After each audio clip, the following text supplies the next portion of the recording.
Hey everybody, welcome back to Speeder's Garage. I'm Sean. I think today on the channel we're going to finally get tear into that 351 Windsor. I think we'll start out first with giving it a little bit of a cleanup because the salvage yard I got it out of is pretty sandy, and all that blowing sand stuck all to the oil and everything that was on the engine. So let's get this thing cleaned up and then we'll start tearing it down.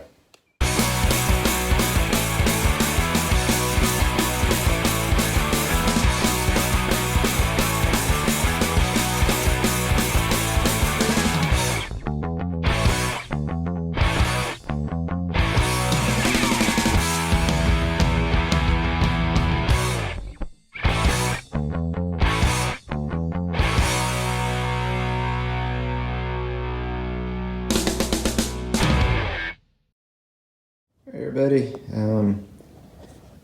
this is about as cleaned up as it's going to get for right now. I mean, it was pretty caked before, but as I talked about in the other video, the inside is extremely clean, and the heads are really clean too.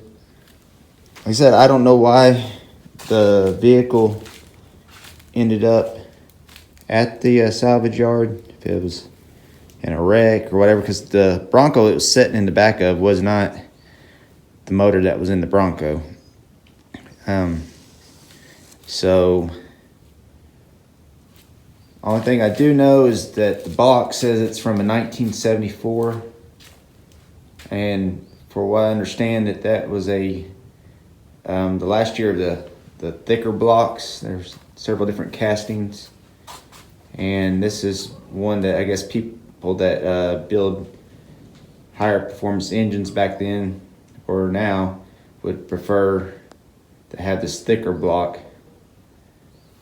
Of course, most people nowadays want roller rockers and stuff like that, and roller cams, and so I'm just going to put you up on the time lapse and start tearing this down because I don't think you want to watch me take every little bolt out, so I'll be back with you in a little bit.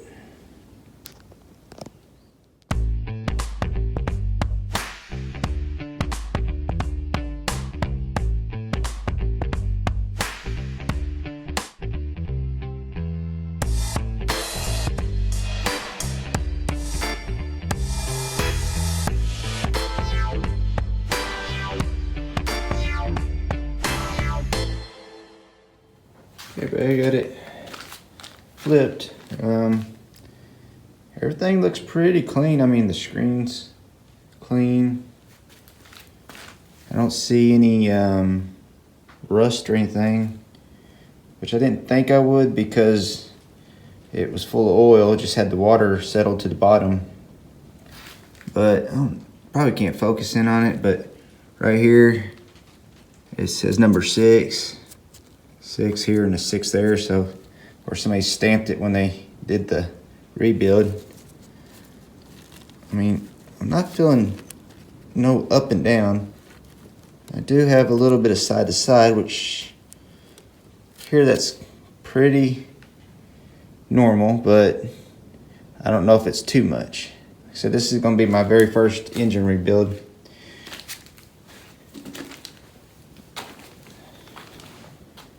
So I'll have to get and check the specs on it and see if I got too much play on these rod bearings.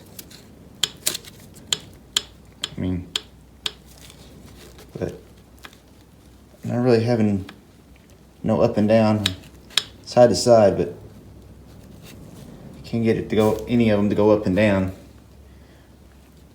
which that I know you don't want. But let me go ahead and pop one of these caps off and see what we got. I'll be back. Okay, I don't know if it's shining too much, but really I'm not seeing no bad wear on the crank itself. I ran my finger across it and don't feel any scratches, but the bearing surface itself definitely has some wear in it. It almost look like some pitting, and you can see it kind of starting to wear through right there. The copper's kind of showing. But I guess I'll go ahead and put you up on time lapse and get the rest of these caps off and maybe pull the pistons out and take the other crank bearings caps off and see what all we have. I'll be back.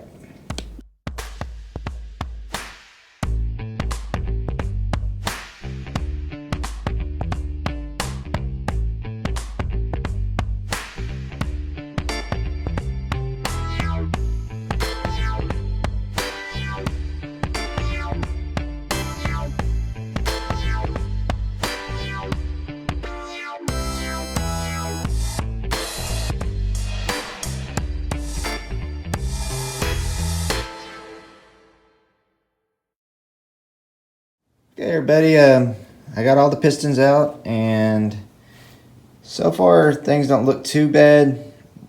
This is the back of the motor right here, and the surface here on the rod bearing surface is pretty smooth back here, but as you get towards the front, you can feel the faintest something here, and I mean just a little bit. I mean, I barely feel anything, but I think it's something that could probably be polished out. And I done talked to a place in the city, and I think for $60 they'll look at it and check it for cracks and polish it and everything. I think for around $60 what he said, and that's unless it needs some other kind of work to it. Then of course the price is going to go up. What else? I found that the timing chain is super loose, so that's probably not good. I don't know if it's really from wear or stretch.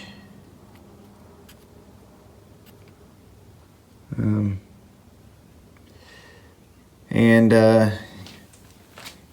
you might be able to see a little bit of cross hatch right there towards the bottom of the cylinder, but pretty much all the cross hatch is gone on the rest of it. But I'm not seeing no like bad vertical scarring or anything like that. I'm gonna go ahead and flip it over so I can show it to you. Give me a minute. Okay, everybody, looking at the top of the cylinders, I mean, they all have a little bit of surface rust on them, and I mean, a little bit of ridge. I mean, it didn't stop the pistons from coming out, so I know if you get a ridge too bad, you'll catch the rings, and then if you try getting them out, you'll break the piston. I think this cylinder right here is probably the worst one.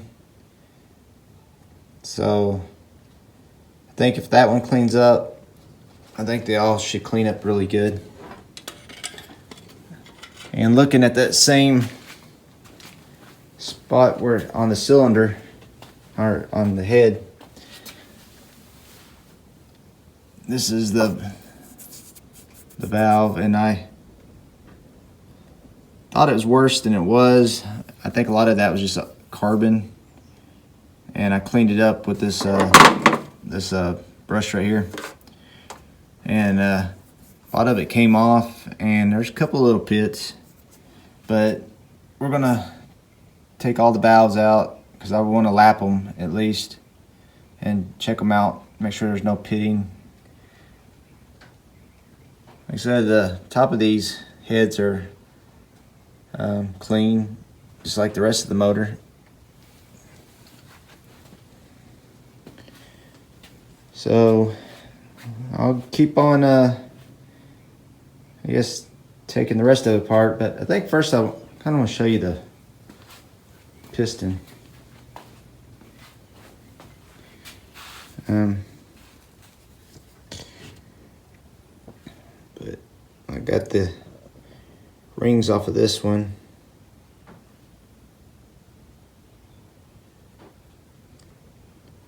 And it don't look bad, but did have some wear, of course. It wore through to the copper on this one. They kind of wore at the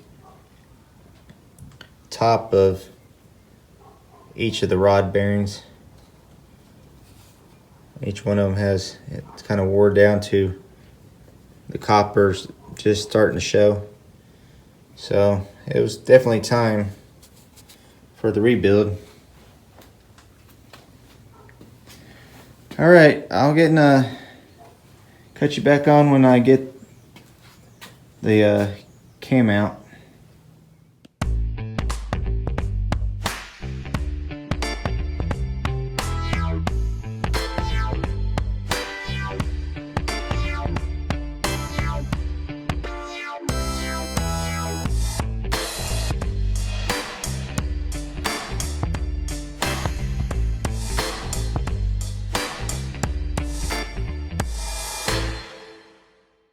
Everybody got the camshaft out and the caps off. I mean, I'm feeling a little bit here, but the rest of them aren't too bad.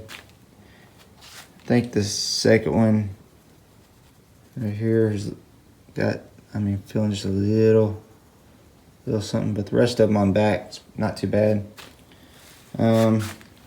The actual surface themselves, this is the front to back. I mean, it didn't wear through, but kind of right there, you can see how that has a little different spot. It's about how it, right there where I kind of feel something on the crankshaft itself. I mean, these really don't feel bad, but definitely worn. And the actual camshaft itself, I can't find any. I found one number, but I'm not finding a number that corresponds to anything. It's I think a Ford, if it'll focus in or not. Yeah, it's just too light. I can hardly see it with a flashlight and everything. I think it's 437780 is what I'm finding on there.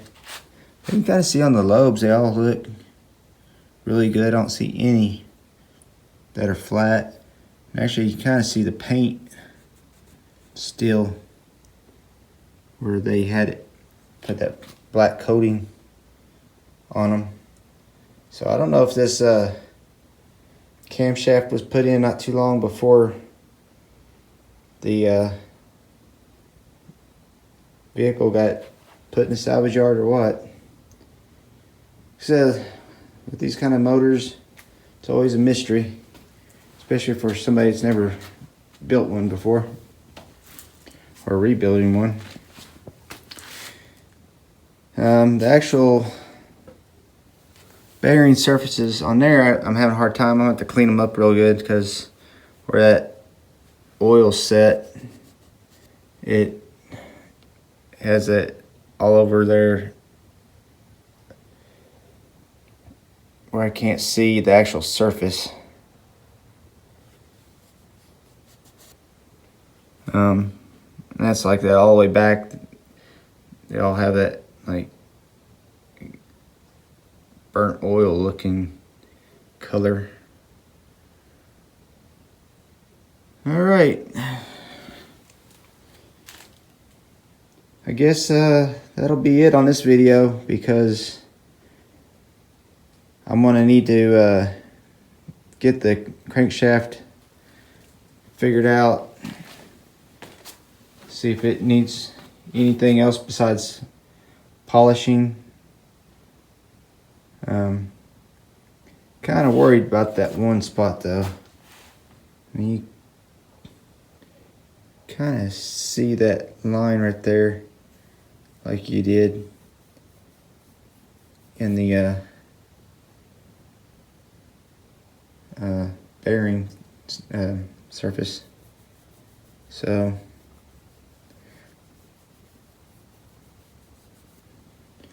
it doesn't feel horrible or anything like that. It just has a feel like it's a little bit of a high spot, but maybe not.